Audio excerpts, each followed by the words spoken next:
Hello everybody, Jose Rodriguez here back again, and thank you for putting up with my last video where I was spilling my guts, I guess, emotionally. All right, this is gonna be not too long, short video. When I was in Massachusetts, I was actually in a special forces unit in Massachusetts in Fort Devens, which is now closed.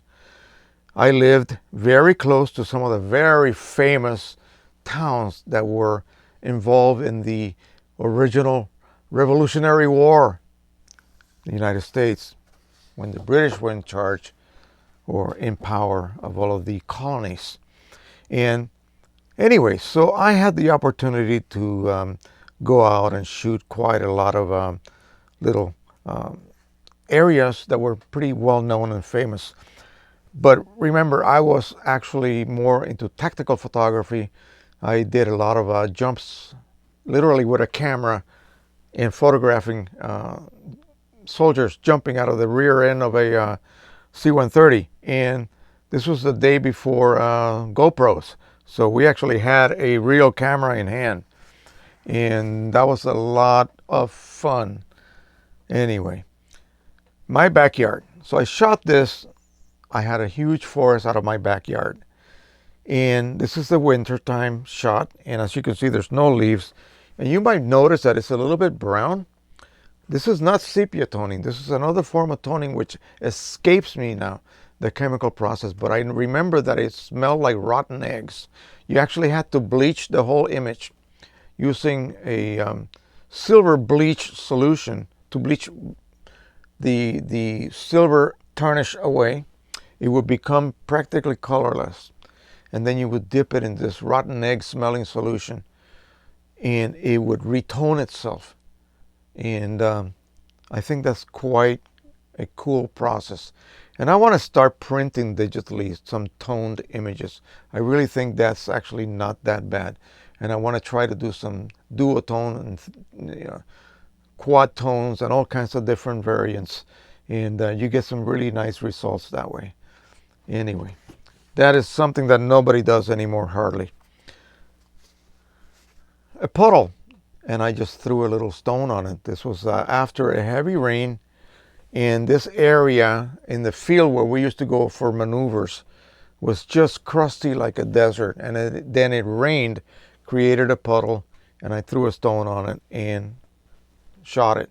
And I think this was with a 6x6 type camera, like I think it was a Yashica Flex that I had, twin-less reflex. So of course, no grain, smooth, and this is a pearly type silver-based paper. Very nice finish.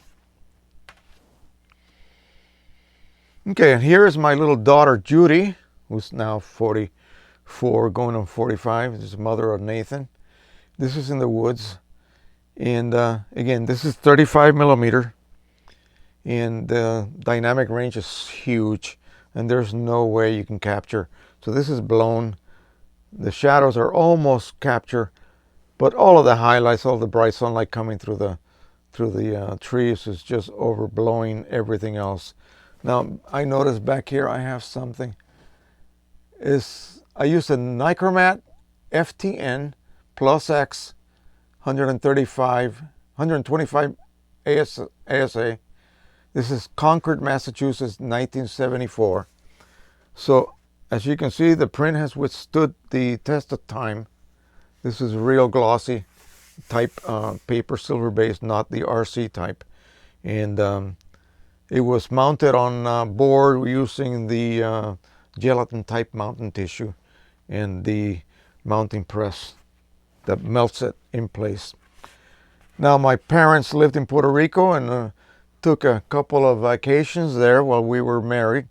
And this is looking across the lagoon in San Juan. And this is all of the hotel district. And this is probably back, no, I don't have a date, but this is, I would say this is probably in the 70s. And again, more than likely 35 millimeter. This may have been shot with one of my old Exactas from Germany, my Agi Exacta cameras, which I actually loved and still love. This is Walden Pond in Massachusetts near Boston. And this is famous. There was a Louisa May Alcott house is very close by, in a canoe in the lake. Again, done with a film and printed in coat of bromide paper, I believe. That's what we used to use back then. It has some nice detail here. The fencing very clearly depicted, and I like it. I don't like the extreme detail that you get with some of the digital processes, and especially with great cameras with great lenses. This actually is more of a suggested effect. Now I can clearly see that those are fences. I can see each of the fence slats, but it's not sharp. You know, sharp as a tack. Looks like a knife edge. The grain takes over the whole interpretation of this image, and that's film. That's what film does. I really don't have the words or the vocabulary to explain it better. Some of you out there are much better than I am at that. Here are two kids having fun at the lake. Kid stripped down to his birthday suit, and the little girl did as well. And luckily I was able to capture it. I try to silhouette it a little bit more so as to not capture their little body parts as clear as I did here. And unfortunately that did not happen. And you can see pretty much everything. But you can see the nice contrast of the little waves, the little ripples on the lake. And I actually put this up. Yeah, I have my little Velcro things here. That was actually displayed somewhere, probably one of the craft shows that I used to frequent. Now this is in Europe, this is in Belgium, and this was a beauty shop, part of our series of stores for the military. And this little kid was just staring out the window from the inside, sucking her pacifier, and I happened to pass by.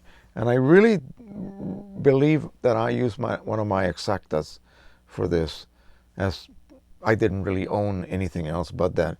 My first Nikon was when I came back from Korea later on. And so that's what I shot her with. And again, I think I used a slightly higher ASA film, as I can see some pretty distinct grain structure here in this image. All right, that is it. I hope you enjoyed this quickie. Again, if you want me to stop, just let me know. I just simply love to talk about the old processes. I really love them. And as far as I was concerned, they were able to give me enough control, and I knew certain tricks to control the final look. I'll leave you with this. And this is something Ansel Adams used to do. Let me put this down a minute. When he wanted to bring out the shadows on a negative, so in other words, regardless of what he did, the dynamic range was too large for the film that he was using and the developer that he was using, although he had special formulas that he custom prepared. But for most cases, he would insert the film into the developing tray. And back in those days, you could develop film, I believe you could use a red light, safe light, very dim red light. So it wasn't fully panchromatic film as we know now. And he would wait until the first evidence of development came up. He would carefully remove that film and insert it into a tray of still water, and he would just let it sit. Here's what took place. The leftover developer that was actually sort of entered the emulsion of the film would sort of float because he kept it undisturbed. In areas that had more silver being reduced, any developer that was still latent on that area would be basically used up. And so no further developing was taking place in those areas that had a higher reduction of silver. Those would become highlights in the print process. Now, the areas that were shadows did not have a lot of silver buildup yet, and so the developer that was in that emulsion was still active and was allowed to continue the process. And that gave him a selective developing process where areas that would be shadows were being developed further, where areas that were highlights were arrested already from developing further. And that was really, really a brilliant technique that he utilized. And he would go back and forth. He would then subject it to more developing, take it out, sticking it into another fresh tray of water and let it sit still. And he could actually bring out selectively the shadow detail at a faster rate than the highlights were being developed. In fact, the development on the highlights were being actually suppressed because the developer would just exhaust itself, whereas the shadows would not be exhausted and it would continue to work. And it was quite amazing. It wasn't something that created a super visible effect, but he was able to bring those shadows up maybe half a stop. Maybe that would be enough. Maybe one full stop. Maybe that would be exactly what he needed, while suppressing the highlights and not having them block up. All right, so that was brilliant.